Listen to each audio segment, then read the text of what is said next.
அந்திச்சூரியர். வார இறுதி என்பதனால் வைத்தியசாலையில் வழமைக்கு மாறாக கூட்டம் அதிகமாகவே இருந்தது. மின்தூக்கிக்காக காத்திருந்த கூட்டத்துக்கு மத்தியில் நுழைந்து என் உடலை மின்தூக்கி பெட்டிக்குள் புகுத்தி கொண்டேன்.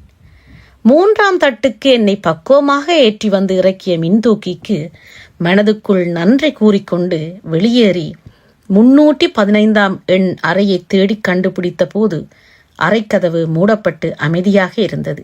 கதவை மெதுவாக தட்டிவிட்டு உள்ளே நுழைந்தேன். கட்டிலில் எனது தாய்மாமன் ஒடுங்கிய நிலையில் படுத்திருந்தார். அவருடைய கன்னங்களில் கண்ணீர் துளிகள் வழிந்ததற்கான அடையாளங்கள் இருந்தன. பாவம் மாமா, நீண்ட நாட்களாக அவரை பார்க்க யாரும் வரவில்லை என்பதனை அவரின் வாடிய முகம் காட்டியது. எனது தாய்மாமா சிறுவயதிலேயே பிரான்ஸ் நாட்டுக்கு வந்தவர். நல்ல கல்வி கற்று பெரும் பதவி வகித்தவர். இளம் வயதிலேயே தான் வேலை செய்த அலுவலகத்தில் தன்னோடு பணிபுரிந்த ஆனா என்னும் பிரெஞ்சு பெண்மணியை காதலித்து திருமணம் செய்து கொண்டார். திருமணமான நாளில் இருந்து ஒரு துளிகூட குறையாத காதலுடன் இணைப்பிரியா பறவைகள் போல ஆனந்தமாக வாழ்ந்தார்கள். இருவரும் சுற்றி பார்க்காத நாடுகளே இல்லை என்று கூறலாம். இருவரும் வாழ்க்கையை ரசித்து ருசித்து வாழ்ந்து மகிழ்ந்தார்கள். இவர்களின் அந்நியோனியத்தை பார்த்து பல பேர் பொறாமையும் கொண்டார்கள். ஆனால் தமக்கு பிள்ளை இல்லை என்ற குறை அவர்களுக்குள் இருந்தது. இருந்தபோதும் அக்குறையால் மனம் தளராதும் தமது கவலையை பிறருக்கு காட்டாமலும் எப்பொழுதும் கலகலப்பாகவே இருந்தார்கள். தமிழரும் பிரெஞ்சுக்காரரும் இணைந்து வாழும் வீடு என்பதால் 2 இனத்தவருமே அவர்களின் உறவினர்களாகவும் விருந்தினர்களாகவும் அடிக்கடி அவர்களின் வீட்டுக்கு வந்து சென்றார்கள். காலப்போக்கில் அவர்களின் வருகை மெல்ல மெல்ல குறைந்தது. நாங்களும் கூட அடிக்கடி அவர்களின் வீட்டுக்கு செல்வதில்லை. அவர்களுக்கு பிள்ளைகள் இல்லாததினால் அங்கு சென்றால் எம்மோடு விளையாட யாரும் இருக்க மாட்டார்கள் என்று நானும் தம்பியும் அங்கு போவதை தவிர்த்து கொண்டோம். அம்மாவும் அப்பாவும் கூட எப்போதாவதுதான் அங்கு சென்று வருவார்கள். ஆழமான காதலோடு வாழும் இணையர்களுக்கு பிள்ளைகள் இல்லை என்பது பெரிய குறையே இல்லை. ஆனாலும் முதுமை அவர்களை எட்டி பார்க்கும் பொழுது உதவிக்கு யாராவது தேவைப்படுவார்கள் இல்லையா? இருந்த போதும் புலம்பெயர் நாடுகளில் உறவுகளோ குழந்தைகளோ இருந்தும் என்ன பயன்? இங்கு யாரும் யாருக்கும் உதவுவதில்லையே. அவர்களாகவே அவர்களின் வாழ்க்கையை பார்த்து கொள்ள வேண்டும். முடியாவிட்டால் முதியோர் இல்லத்தில் தஞ்சம் புகுந்து கொள்ள வேண்டியதுதான். இவர்களின் இன்றைய நிலையும் இதுவாகி போனது. வயது ஆக ஆக மாமியின் மனநிலையில் சின்ன சின்ன மாற்றங்கள் ஏற்பட தொடங்கியது. ஞாபக மறதி அதிகரித்தது. அல்சைமர் என்ற நோய் அவரை மெல்ல மெல்ல ஆக்கிரமிக்க தொடங்கியது. தான் யார் என்பதை பல முறை அவர் மறந்து நடந்து கொள்வார். ஆசையாக காதலித்து குடும்பம் நடத்தியவரையே இனம் காண முடியாதவராக, யார் நீங்கள் என கேட்டு மாமாவின் இதயத்தில் தீராத வலியை உண்டு பண்ணுவார். தனக்கு அவள், அவளுக்குத்தான் என ஒருவருக்கொருவர் துணையாக வாழ்ந்து கொண்டிருந்தவர்களை இன்று முதுமை என்ற தீர்க்க முடியாத நோய் வந்து அவர்களின் ஆயுள் காலத்தை விழுங்கத் தொடங்கியது. தன்னை மறந்து மாமி பலமுறை தன்னந்தனியாக வீட்டை விட்டு எங்காவது சென்று விடுவார். முழங்காலில் ஏற்பட்ட எலும்பு தேய்வு நோயால் பாதிக்கப்பட்டிருந்த மாமாவால் அடிக்கடி மாமியை தேடி அலைய முடியவில்லை.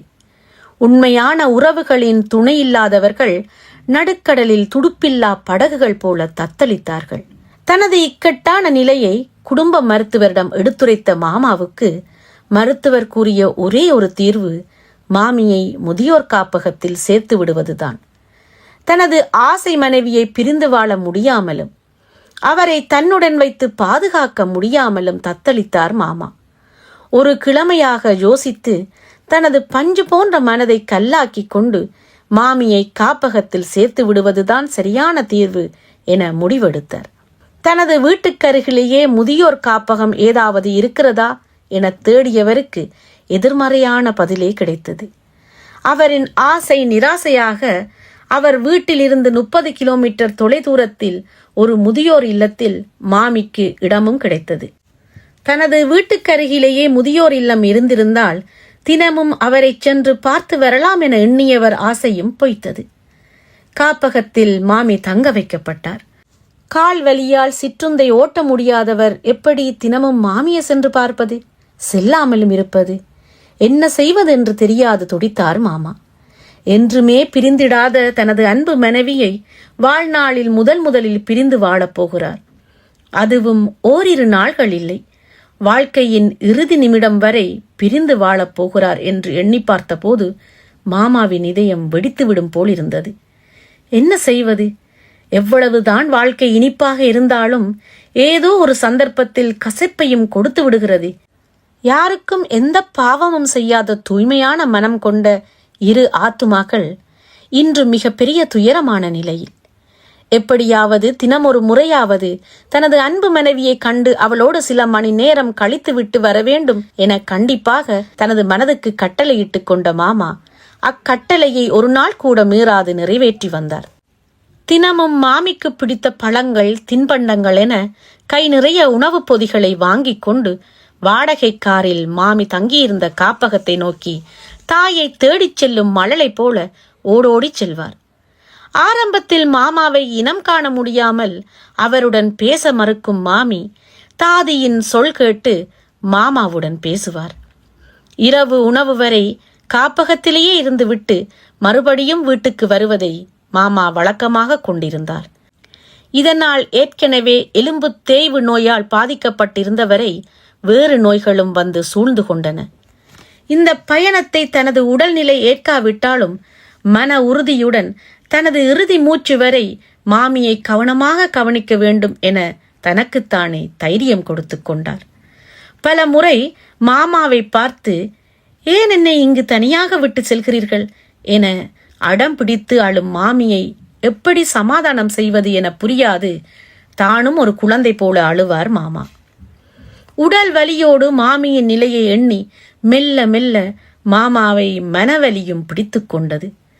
ஒரு நாள் மதிய உணவை முடித்து கொண்ட மாமா தனது வீட்டுக்கு எதிரில் இருக்கும் அங்காடியில் மாமிக்கு தின்பண்டங்கள் வாங்குவதற்காக வீதியை கடக்கையில் எதிர்பாராத விதமாக வந்த ஒரு மோட்டார் வண்டி இவர் மீது மோதிவிட தடுமாறி கீழே விழுந்தவரின் உடலில் காயங்கள். மூக்கு உடைந்து இரத்தம் பீரிட்டு ஓடியது. வழிப்போக்கர்கள் மாமாவை மருத்துவமனையில் சேர்த்தனர். மருத்துவமனைக்கு வந்த பின்னர் தான் தெரிந்தது இவருக்கு இருந்த பல நோய்களால் ஏற்பட்டிருந்த விளைவுகள்.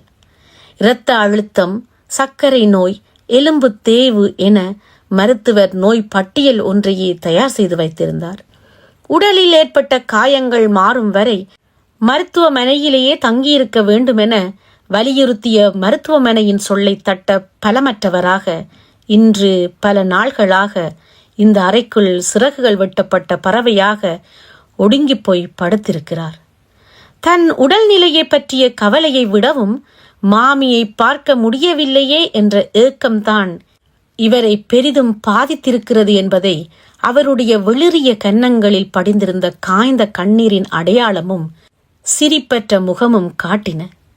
இணை பிரியாத காதலர்களாக வாழ்ந்த இருவரும் ஒவ்வொரு திக்கில், தூது செல்லக்கூட யாரும் இல்லாத நிலையில். இன்றைய காலகட்டத்தில் மனிதரை மனிதர் மதிப்பதில்லை. எல்லோரும் கால்களில் சக்கரத்தை கட்டிக்கொண்டு எதையோ தேடி ஓடிக்கொண்டிருக்கிறார்கள். அம்மாவின் தொந்தரவால் மாமாவின் விவரம் அறிய வந்த என் மனதில் பெரும் பாரம் வந்து இறங்கியதாக உணர்ந்தேன். எனது தம்பி மீது உயிரையே வைத்திருக்கும் நான் எக்காரணத்துக்காகவும் எமது அம்மா தனது தம்பியை தனியாக தவிக்க விட்டது போல விட்டுவிடக்கூடாது என உறுதி எடுத்துக் கொண்டேன். மாமாவின் முகத்தில் எனது தம்பியின் முகம் தெரிய என் கண்கள் கண்ணீரால் நிறைந்து கொண்டன. மாமாவின் கையை பரிவோடு பிடித்துக் கொண்டேன். மெதுவாக கண்களை திறந்து என்னை பார்த்த மாமாவின் பார்வையில் மெல்லிய புன்னகை. எப்போது வந்தாய் என அவர் கண்களால் கேட்க, இப்போதுதான் என பதில் கூறி அவர் நெற்றியில் அழுத்தமாக முத்தம் கொடுத்தேன். என் சூடான கண்ணீர் மாமாவின் கன்னங்களை நனைத்தன.